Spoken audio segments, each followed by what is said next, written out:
Hello and welcome, everyone. I'm Lisa Marie, Shakti Ma. Welcome to Divine Transmissions. So, in this episode today, we're going to be talking about empowerment within relationships. Big hot ticket today. So, first, we're going to be talking about really what our relationships are to us within this process of life and potentially within this process of ascension. And then kind of the ways in which we disempower both ourselves and our partner within our relationship. So definitely stay tuned for the whole episode because there's a lot of really great content. I honestly don't know how I'm going to fit all of this into the little segment here, but I'm going to do my best.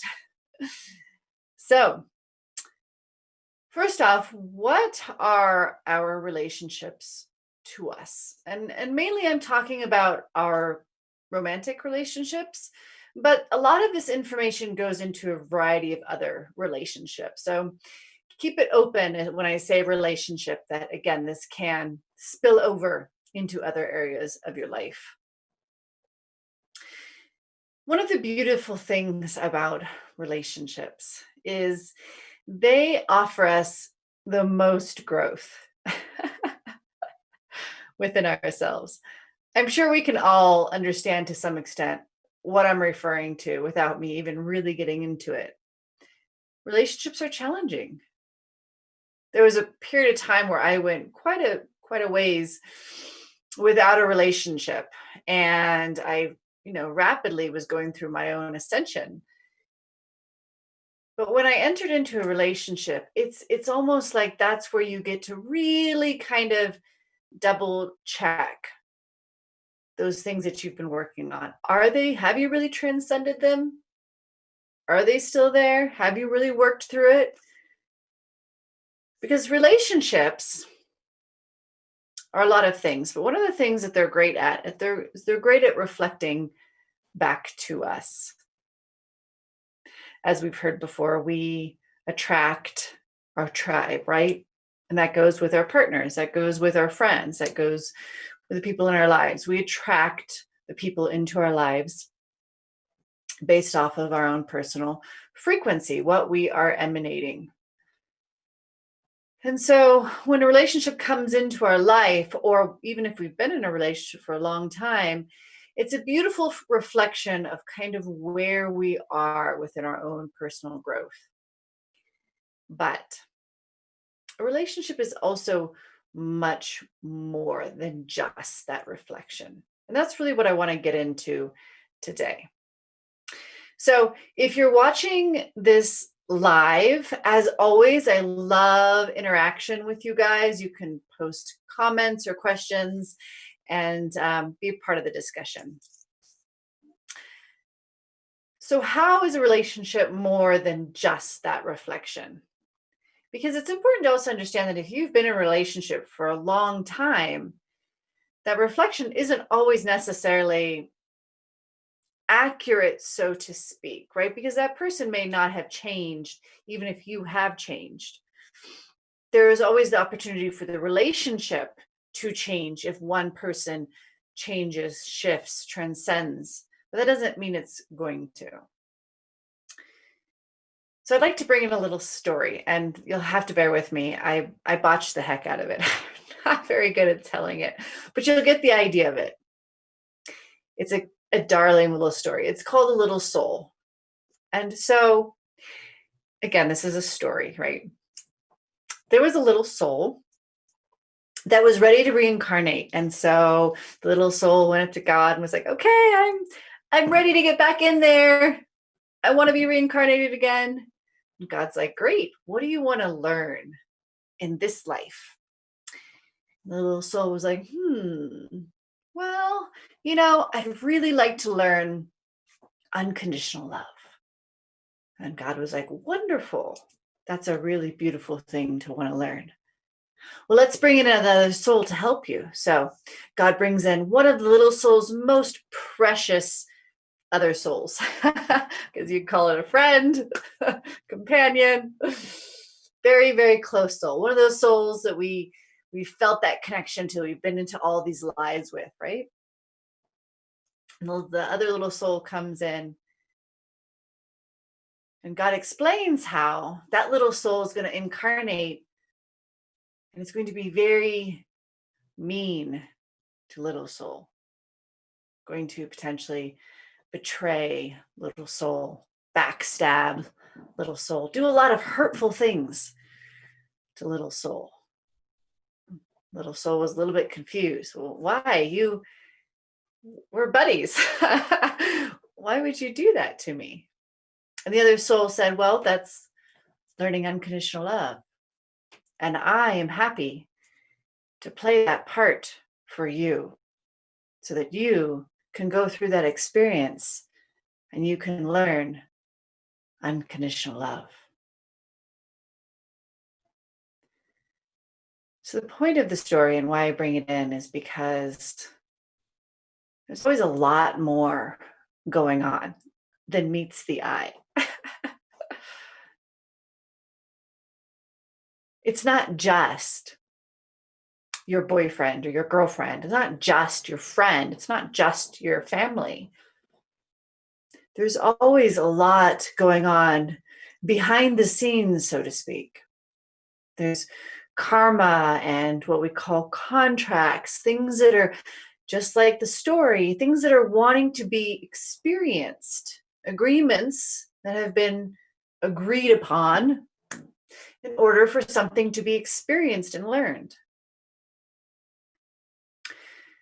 But when we are rooted in the mind, rooted in thought and belief and emotion, rooted in the body, all we experience is what is directly in front of us. We're not tapped into the information that exists about the actual divine orchestration. And I bring this in because it's really important to take this on in a big way, because it leads into one of my first topics of how we disempower ourselves within our relationship. And one of the biggest ways that we disempower ourselves within our relationships is we take everything so gosh darn personal. Everything is personal. But again, within the big picture of life, in the big picture of, as I call it, the golden nugget of the moment, what you're trying to, on a higher level of consciousness through your higher self, which you're ultimately trying to gain out of that experience, isn't really personal in a way that nothing is trying to attack you, nothing is angry at you, nothing is directed specifically at you. It's something for you to go through, to experience, to learn from.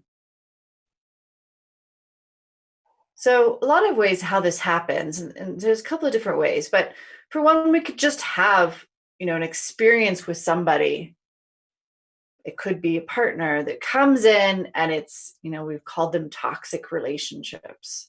And by all means, I have a lot of compassion. I have been in one of these relationships. So I have a lot of very deep compassion for abuse of any kind. And so I'm not saying there's validity within the abuse, but what I am saying is, again, like the little soul said, like the little soul was experiencing, oftentimes there's always something to be gained out of a circumstance. One of the most empowering things is to leave a toxic relationship through yourself, to be empowered to do so.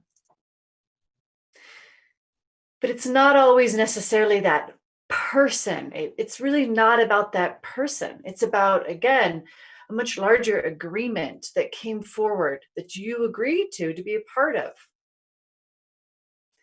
When we move into this, well, this person did this to me, we perpetuate the victim perpetrator belief. And that completely annihilates all of the ability for us to learn and to grow from the experience, because we're just the victim of the experience instead of empowering ourselves to what that experience was meant to bring us, to show us. But taking things personal happens on a regular basis. And so I want to take it in a little bit smaller, zooming in on the day to day instead of the large picture of an event or a circumstance or relationship, zooming in on our day to day movement within a particular relationship. Everybody has trauma, baggage, limiting beliefs, difficulty with emotions, mental blocks, all of these things. Everybody, to some extent or another, gets triggered, meaning something is experienced that triggers them in a past experience or in a belief that they have brought on because of the past. Depending on the belief or the potential trauma that they experienced, depends on the extent of that trigger. Energetically, I often see triggers are very, very much like PTSD. And what I mean by that is when somebody's triggered, they're not really present to the moment. Again, depending on the size of the trigger, so to speak, depends on how much they are present to the moment. But often they're triggered back into that wound. And that's all that they are experiencing. They may be attempting to be present with what else is going on, but all of the emotions and the feelings and the sensations are from that trauma. And they are reacting to those feelings, sensations, beliefs, whether they're conscious of it or not. So, what I see a lot of times in relationships is the taking of things personal, as I mentioned. So, maybe one person says something that is innocent in the intention, and it triggers the other person. So now it turns into this personal battle of the person that was triggered blames the person who triggered them, even though it's their trigger, and maybe reacts towards that person. And now that person is blaming the other person because they are reacting to that trigger and directing it at them. So it goes both ways. It's both projecting our triggers onto the people that are in front of us, whether it actually has anything to do with them or not. They were just simply the trigger, they weren't the cause. And actually taking those reactions personally as well.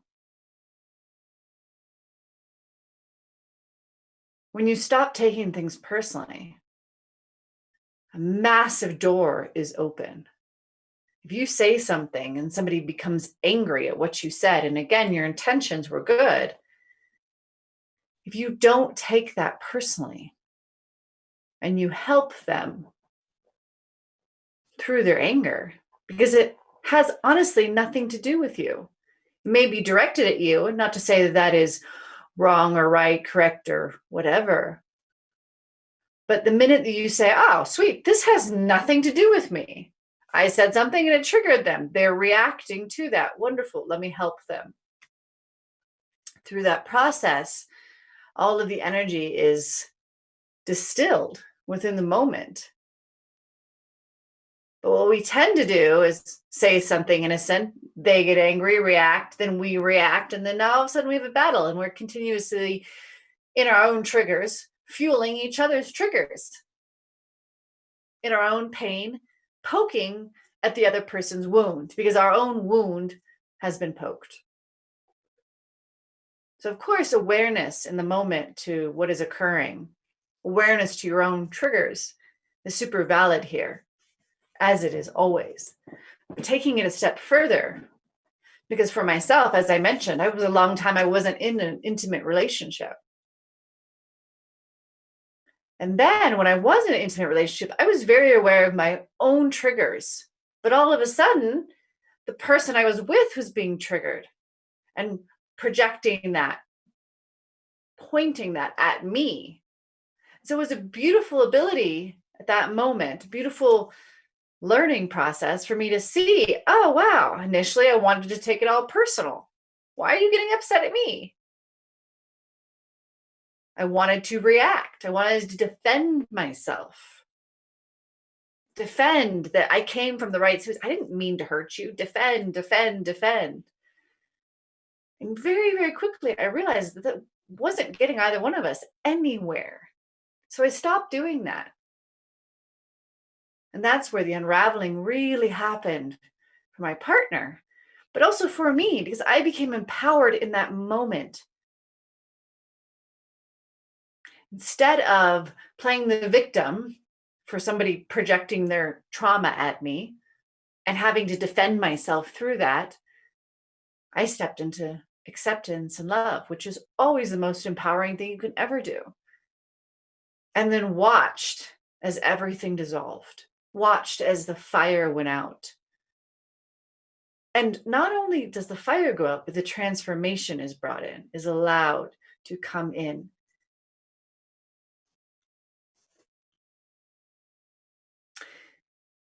The other way in which we disempower ourselves within our relationships is projection.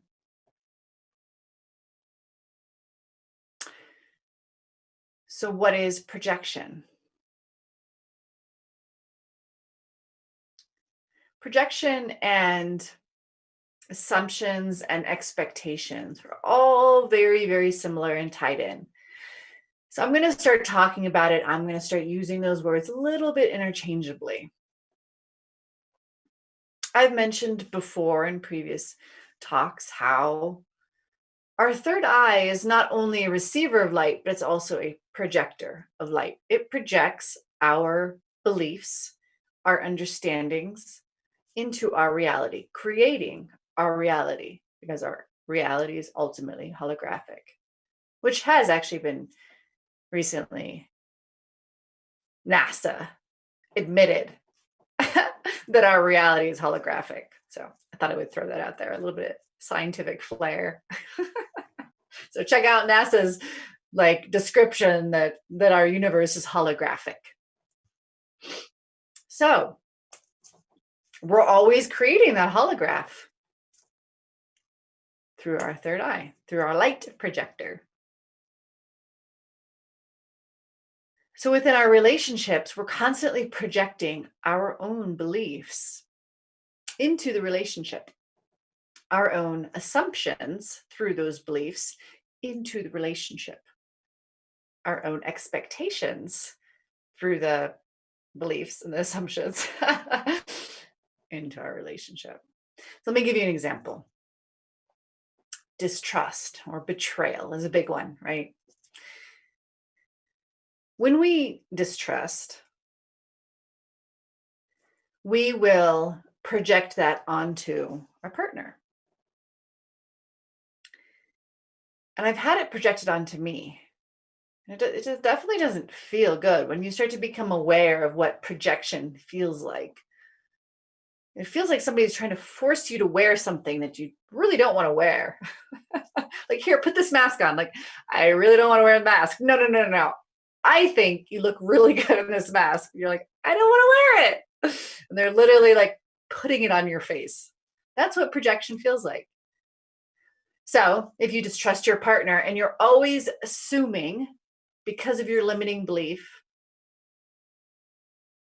you're always assuming that they are going to cheat on you or they're going to do something distrustful, betray you in some way, you're going to constantly be projecting that onto them.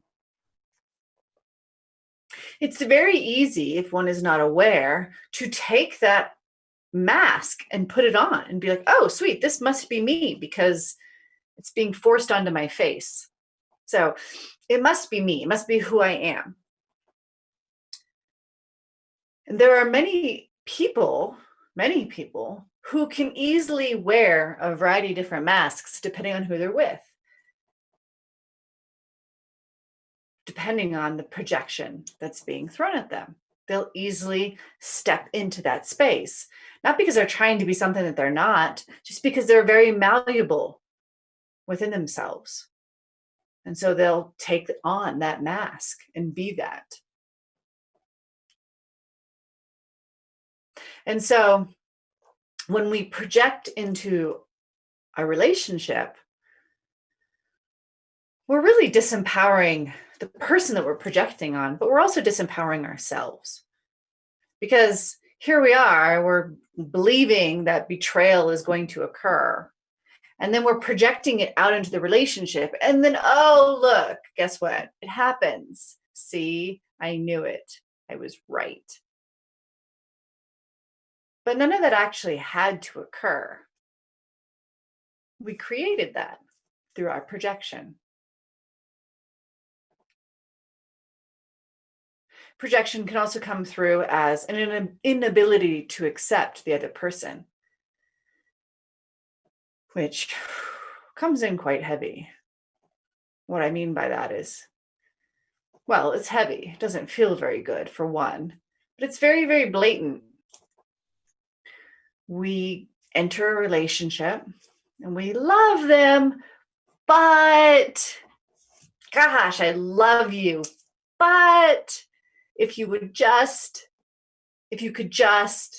why don't you just? So the lack of acceptance comes from ultimately not accepting ourselves with everything. It's always about ourselves first. And then we project that out into our relationship. So when we don't fully accept ourselves, we can't fully accept those around us. Even if you love them dearly, there'll be some things that you just really wish they would stop doing, or just kind of change a little bit even. That's not unconditional love. And I'm not saying that everybody needs to be in a space of unconditional love. I'm just bringing in the awareness of what this creates and what non-acceptance really creates. Because it's really a popular thing to get with somebody and think, well, that this will change, or we can change this, or this will get better, or this will shift, or whatever. And so then throughout your relationship, that's what you're projecting onto them, for them to change, for something to shift. You want something different. That's another space that doesn't feel good. I've been in both spaces, and myself included. I've, of course, projected it onto other people just as much as I've received those projections of non-acceptance.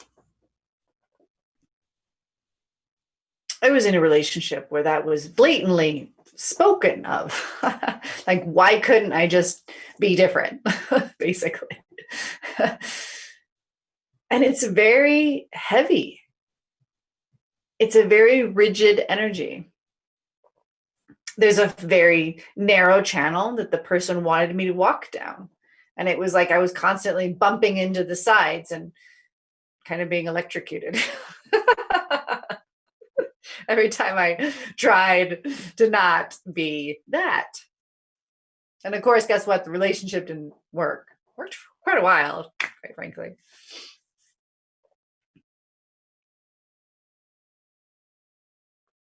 But that non-acceptance is very, very hard. It's a very rigid energy. Conversely, if you can step into a space of absolute acceptance, it is a very opening energy. It's the same for ourselves, right? If we can fully step into absolute acceptance of ourselves, we transcend all of our limitations that we believe in. It's the same for another person. It's the irony of if you can actually really step into acceptance of them, you give them the space to shift, to transcend those limitations. Where if you're just focused in on those limitations and you're poking at them constantly and projecting in that they need to change that, there's this constant rigidity and attachment energy. And it makes it actually very hard to shift out of that, to change. So, the way in which we can empower ourselves through this is to, of course, always fully accept ourselves first and foremost, but also ask yourself when you get into a relationship, into an intimate relationship, especially, and can you fully accept that person? If the answer is no, then you probably shouldn't get in the relationship with them because it's just going to create these kinds of issues and these constant battles between how you want them to be and how they are.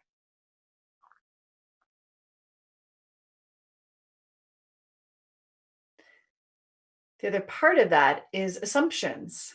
And this is really great specifically for things that we've dealt with in previous relationships, especially if it's been a repetitive pattern, or we've been with somebody for a period of time and we think we've got them nailed. Oh, well, good job. Because now, once you've been with somebody for a very long time, or you've had a repetitive pattern, you assume. You assume that something is going to happen, just like I was talking about the betrayal.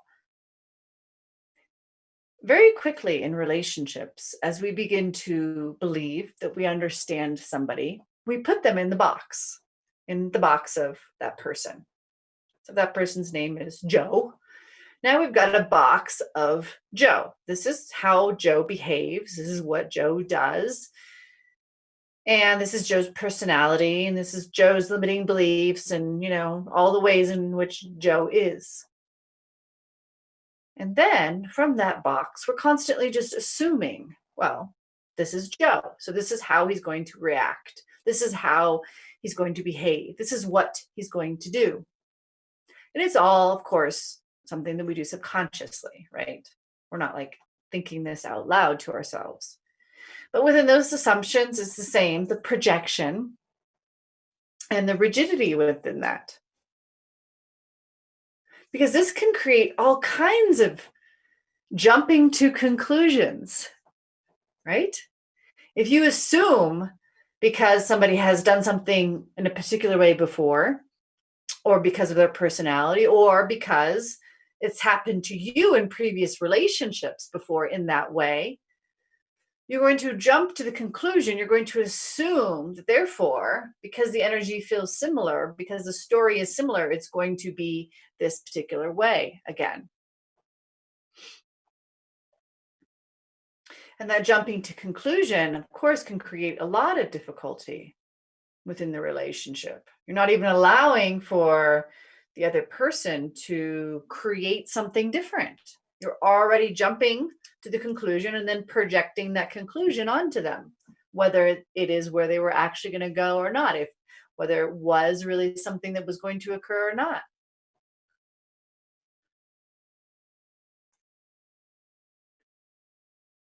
So the battle there, the challenge there, the delightful way in which we can always be aware within that is surrendering to the moment, not bringing our past, either our own personal past of previous relationships or the past of the person, how we have seen them behave or do or act or whatever, into this very moment. Just simply allowing the moment to be this moment right now as it is. And it always helps to have good connection to your inner child, to have that playfulness, that curiosity, like, ooh, what's going to arise now? It's a beautiful question. Dropping the assumption that you know what's going to happen. And within that question, you create availability. Again, all of this beautiful potential that exists right now in this moment. You allow for it to be present rather than projecting and limiting it down to your assumptions and even potentially the assumptions of the person themselves. But the more you create this availability, the more there is, once again, the availability for change, the availability for transformation.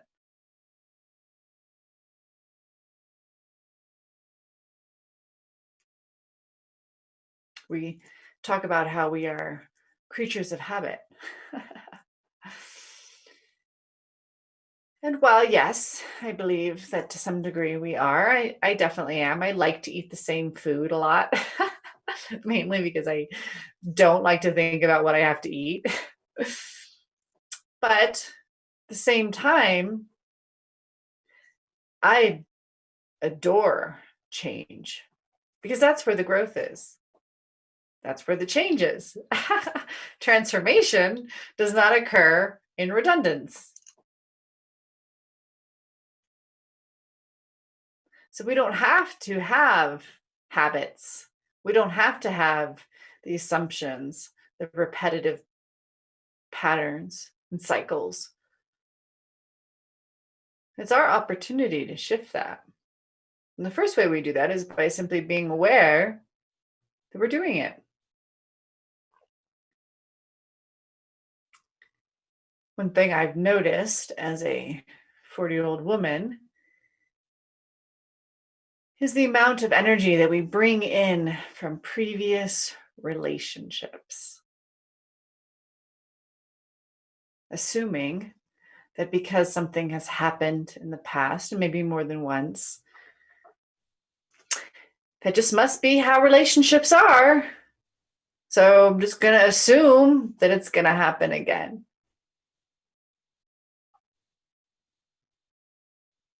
And of course, through that, we set it up for that to occur. Of course, we set up all of that energy.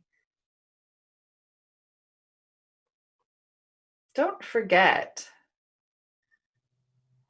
that you're a master manifester.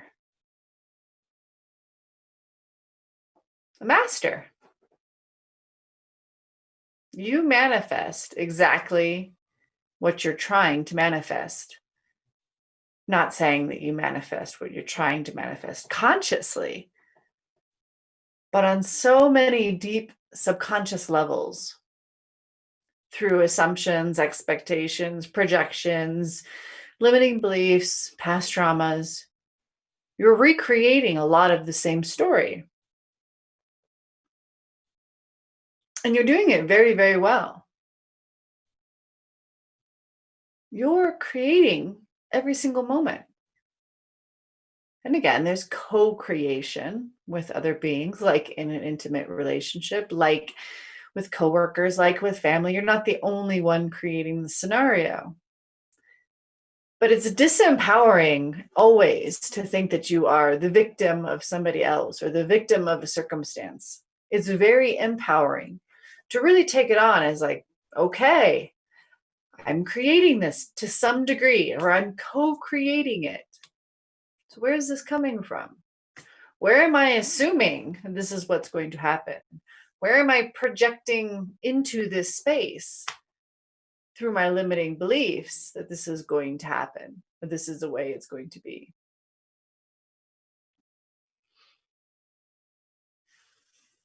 Can you step into your relationship with just pure curiosity of who's going to show up, what's going to show up today?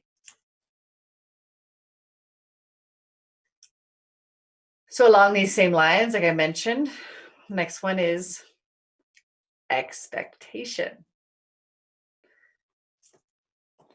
And me personally, I was a pro at this one for a long time. A pro. And as always, expectation with the other energies, it starts first with ourselves, right? I was also a pro at having a lot of expectations of myself. First and foremost, it was always expectations with myself.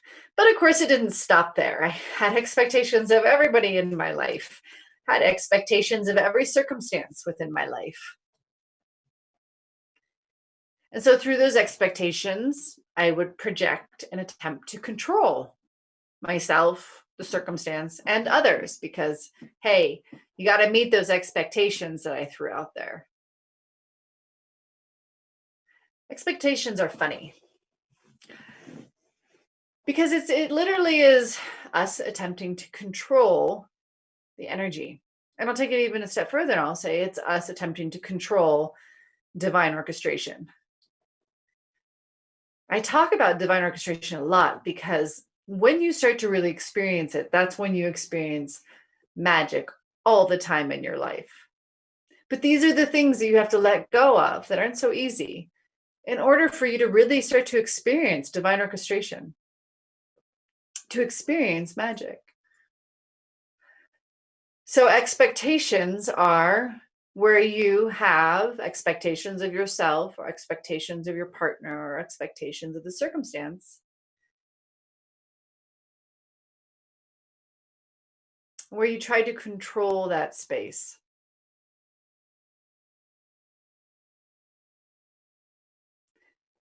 The funny thing about expectations is usually you're the only one that knows about them if you even know about them. So you may be conscious of them and you may not, but it's pretty common that the other person isn't aware of all of the expectations you have of them. They might be aware of some of them, but if you're the kind of person, and I speak from experience, that likes to put expectations everywhere, it's very unlikely that they're aware of all of the expectations that you have on them. So here you are creating a scenario where you expect them to act or behave or react or become or change or whatever it is, and they're not even aware of it. I mean, you have to laugh at that. You have to laugh at that.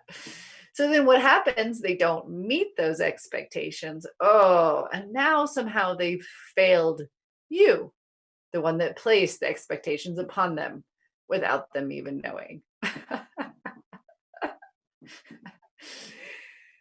Now you're the victim of your own expectations. Do you see that?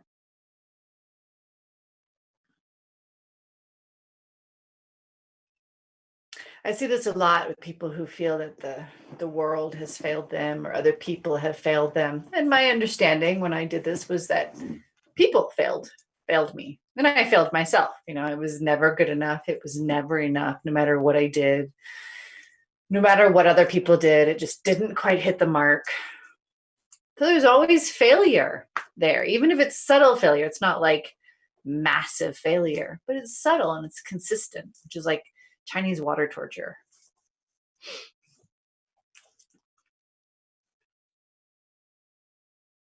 And those expectations,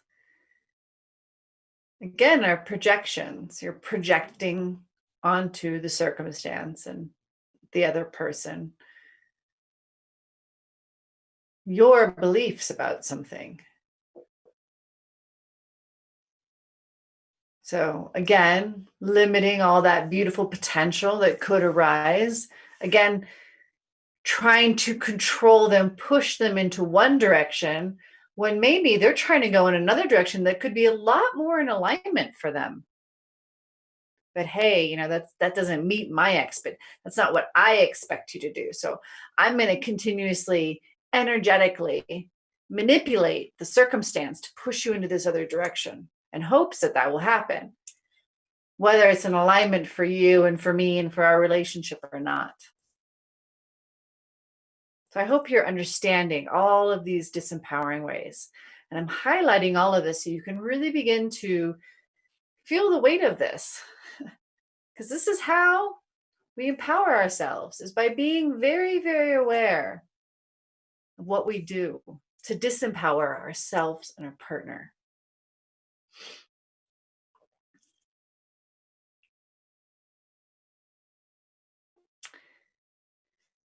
So, how do you empower yourself within the relationship? Number one, again, like I said, do your best to not take things personally, to realize that that person is in your life for a reason. Doesn't mean they have to be in your life, but they're there for a reason. What they are doing in your life is there's a purpose behind it. Often there's a lot of karma involved. Is it really all their fault? Is it something that you really need to take personally? If they get triggered, is it something you need to take personally? When we stop taking things personally, it's magical. Can you imagine if our whole society did this? If our societies stopped taking everything that was said so effing personal, can you imagine how much less fighting and arguing there would be? We want to think that everything is about us, and that is not empowering. So do your best within your relationship when your partner is triggered or when they're projecting energy onto you. Do your best to see how it's their shit. You see that? How easy was that? Wow, you're projecting, you're triggered. That's all on you, sweetheart. I can sit here and love you. That's you. How fun is that? I'm not the victim anymore.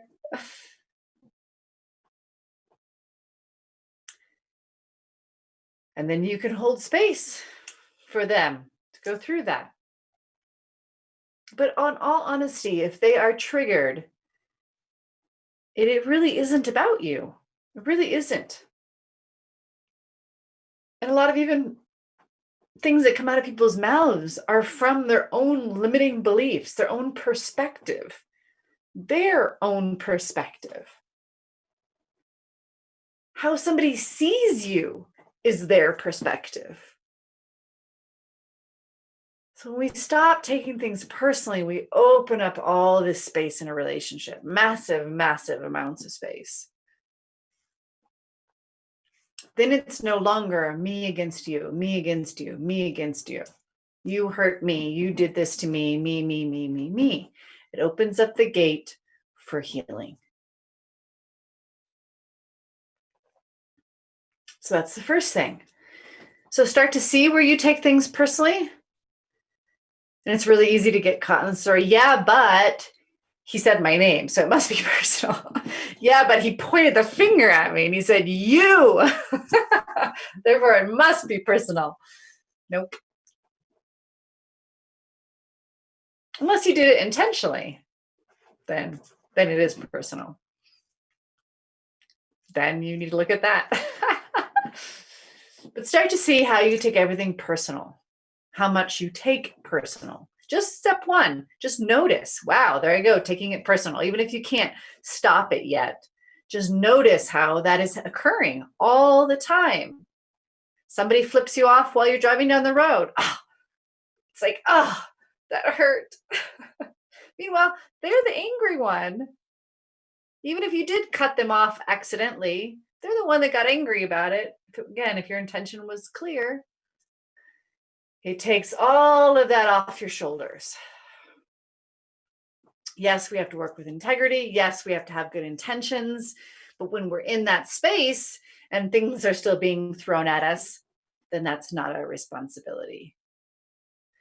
Whew, now you can be clear of all of that and you can be really, really present to what's going on. And what you'll see is the pain that's happening, the pain that the person is actually in, and they're just cycling through and then they're projecting it onto you.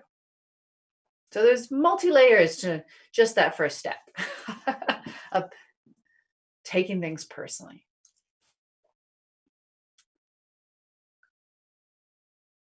Awareness, always, always the first step. Okay, just begin to see how you do these things. And then through that awareness, you can begin to shift yourself out of these things And then the third thing is not only will you transcend it, but you'll be able to see how everybody else does it. And you'll be able to see when it's being done to you. It's quite beautiful. And then there's all this power in that space because now you're not affected by any of it. Literally not affected by any of it.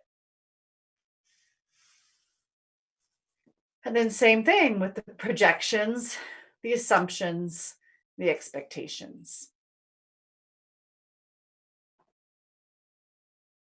You can even ask yourself, you can sit down with a piece of paper and ask, what do I assume about my partner? What do I assume about our relationship?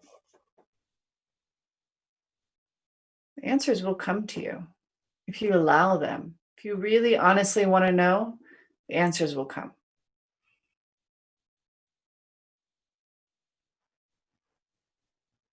Just even the assumption that you're going to be together forever. It's an assumption.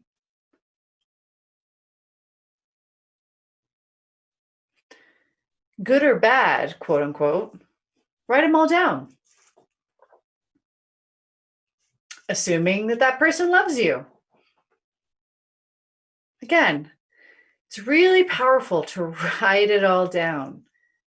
You get a really clear picture through writing it down. Again, whether it's good or bad, the assumption and making notes of them really lays out the picture that you're carrying around in your head of the other person and of your relationship. And of course, you can do this for yourself too, how you assume things about yourself.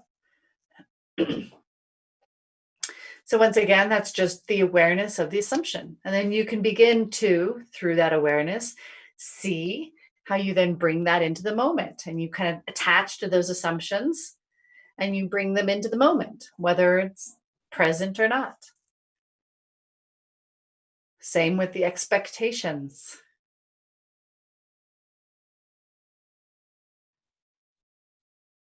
Expectations, a little bit more in the moment. Trying to see how, feel how you create the expectations within the circumstance, within the moment. A really great example of this that I've spoke of before is like you're going to take a trip or you're going to go have a day of fun. This is a great way to become aware of the expectations you create. Like the next time you go to plan something, you'll see, if you're aware, of all the expectations that are created around that plan. Okay, this is what I expect to happen. And then I assume this is going to happen. And I'm going to project that this is all going to happen.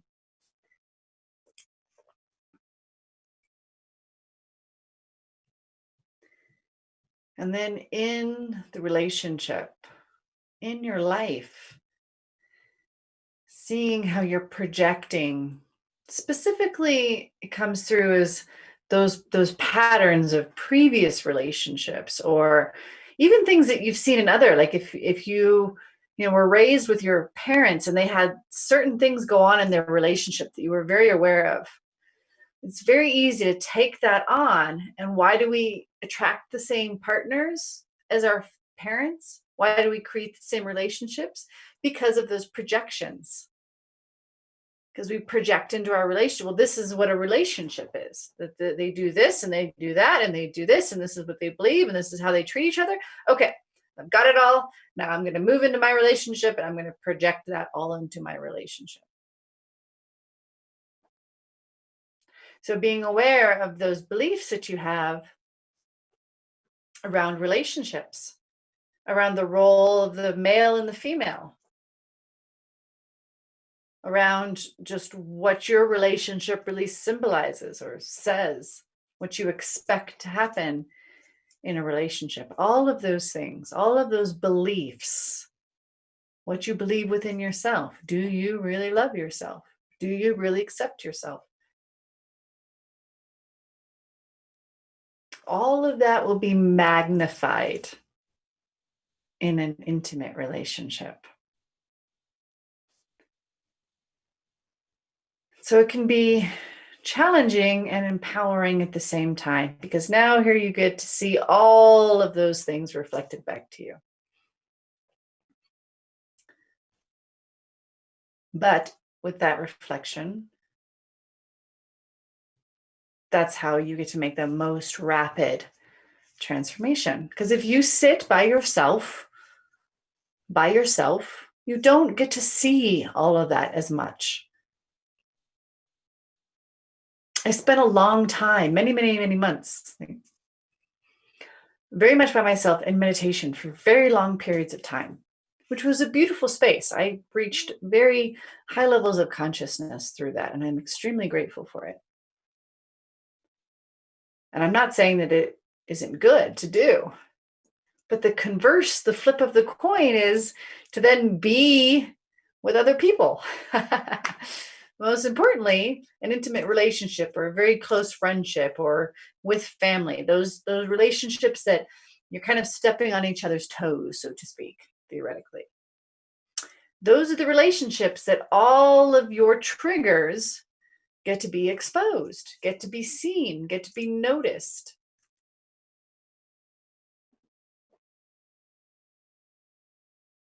So you can become aware of all of these ways in which you bring that energy into the relationship. You bring your past, your trauma, your limiting beliefs, your own wounds of self into the relationship. And the more aware you become, the more you can also begin to see what I started the conversation with, little soul, and the contract between the little soul and the other soul. Because initially, the little soul is going to reincarnate and going to forget everything. But with awareness, you tap into the bigger picture. There's always the massive golden nugget waiting for you there. So I want to extend out I believe I mentioned this in the last talk. I'm doing a promotion, a discount of my services. I was called to do so. So my one-on-one sessions are discounted right now. I don't know for how long, and space is really limited. I've just been called to do this considering the circumstances right now. So my one-on-one sessions, it's really based off of the intention of the client, whatever you're looking to realize or shift or transcend, let go of, understand. That intention is what drives the conversations. We meet over Zoom, and through your intention, we bring in the energy of transformation. I hold a very powerful space of potential. And so that potential energy, just as I mentioned, allows for the unraveling, the divine orchestration within that moment, and the unraveling of your own limiting beliefs or blocks or perspectives, trauma, pain, whatever it is. So they're definitely catalytic in nature. I am a divine catalyst and extremely transformational in that sense. So normally the sessions, they're 90 minutes. They're normally $197. They're currently on sale for $100. So to book, you can go to my website, www.shaktima.net, and go under sessions. And there are 3 options there, but the first is a 1 session, and you use the code 2020, right? Because this is the year 2020. And they're definitely transformational sessions. So I would love to see you guys there. I would love to see some new faces. I love working with new people. Also, if you know that you have gifts, if you know that you're a healer, a guide, or any of these, I can definitely align you with that as well. So thanks for joining me. I hope this has brought you guys some insight into your relationships. And I look forward to seeing you next Thursday, 2 p.m. Pacific, 3 p.m. Mountain Standard, or 5 p.m. Eastern. Thank you so much. Once again, I'm Lisa Marie Shakti Ma, and you're listening to Divine Transmissions.